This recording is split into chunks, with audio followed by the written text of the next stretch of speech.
As the Biden administration sets ambitious federal targets to combat the climate crisis, local governments are already having to take drastic action to adapt to it.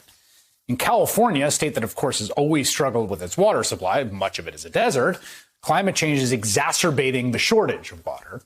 We saw that firsthand back in July 2015 when All In traveled around the state during one of the worst droughts in California history. And it hasn't gotten that much better since then. They've tried a million different ways around the problem, but now Los Angeles has come up with a pretty brilliant and innovative solution to that city's water crisis with an interesting wrinkle. Here to explain, MSNBC's Jacob Soboroff. Jacob? Chris, where I am is quite extraordinary, I have to tell you. This is the Los Angeles Aqueduct.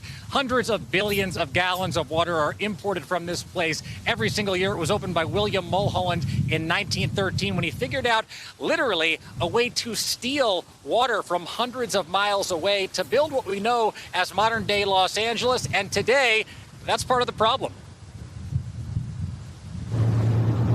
Just over 5 years ago, for All In, I visited Nevada's Lake Mead, receding from drought and the effects of climate change. Okay, so Christy, so where we're standing right now, just 5 years ago, this area would have actually been underwater? Absolutely. From there, we followed its water along the Colorado River to Yuma, Arizona, where after being diverted to customers in 7 states at the U.S.-Mexico border, there wasn't a drop of water left. It's bone dry. Today, things are even worse, with projections showing Lake Mead headed for a record low level by July. The megadrought has forced Los Angeles, which buys Colorado River water, to think outside the box about what to do if the city's share of imported water dries up. You're lucky this is not smell-o-vision.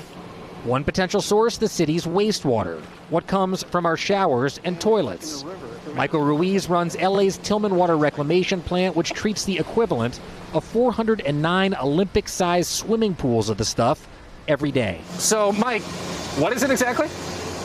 In a scientific term, it's called mixed liquor suspended solids. Mixed liquor suspended solids. Yes. Sounds pretty gross, but Mike and the city are able to treat all this sewage, so it's clean enough to release into the Los Angeles River and the ocean. We're on our way out 5 miles into the Pacific Ocean to see where the city of Los Angeles is currently discharging hundreds of millions of gallons of treated wastewater every single day. Whoa! 225 million gallons of treated wastewater, to be exact, all discharged through this pipe. Now, LA engineers and scientists are working on an ambitious plan to, by 2035, turn LA's wastewater into LA's drinking water. There it is, the smell. LA Mayor Eric Garcetti couldn't be more confident in his city's plan to go from toilet to tap, or showers to flowers, as he likes to call it. Yesterday, we went 5 miles directly out that way to where this facility is pumping 250 million gallons of wastewater, treated, every day out into the Pacific. We think by 2035, we can take about 216 million of those 250 million gallons. Instead of piping it that way, we'll be piping it back this way. But first, he'll have to convince any squeamish LA residents. Just want to be super clear that by 2035, the 4 million residents of the city hopefully will be drinking this stuff that started hours ago in our homes and showers and toilets. Absolutely. You'll have the sweetest, cleanest, clearest water, and it's going to be right here from LA. So Mayor Eric Garcetti, Chris, is very enthusiastic. I want to tell everyone watching, LA already has a pilot program where they're making this water using very advanced technology. They're very proud of it, the science behind it. They sent me and you both these samples so we can have just a little taste. I've got mine. I think you've got yours. And a few days ago, could have come from my shower or toilet or my backyard. Who really knows? But I would like to pour a little out here. And maybe you will, too. And I would like to, here you go, Craig. Yeah. I'd like to offer a toast to you, Chris, and to a sustainable future if you're down to try it. Yeah, let's give it a nice bouquet. Good mouthfeel to that water. Yeah, I want to tell people watching at home that we're a Go ahead. I'm just saying we're a journalistic program here.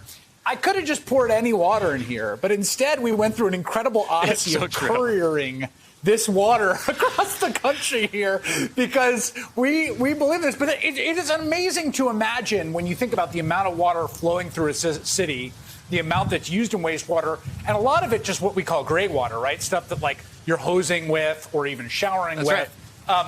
To find a technology that could actually make that clean enough to drink would be game-changing, not just for Los Angeles, but cities around the country and the world. It is real, honestly, and we joke about it, that it's toilet to tap. The mayor calls it showers to flowers. It really does taste like normal water. It's actually pure. If you hold it up, it's actually purer than normal water because there aren't minerals added back to it quite yet. They tell you not to drink too much of it in this phase because without the minerals, this is actually not water like you're used to drinking. It's too clean, and that's really why it is part of what could be a sustainable future. They want to have the amount of this right here, of imported water that's brought into the city so that LA doesn't have to rely on what's drying up, not necessarily from here in the Owens River Valley, but the Colorado River, because it is literally drying up because of climate change.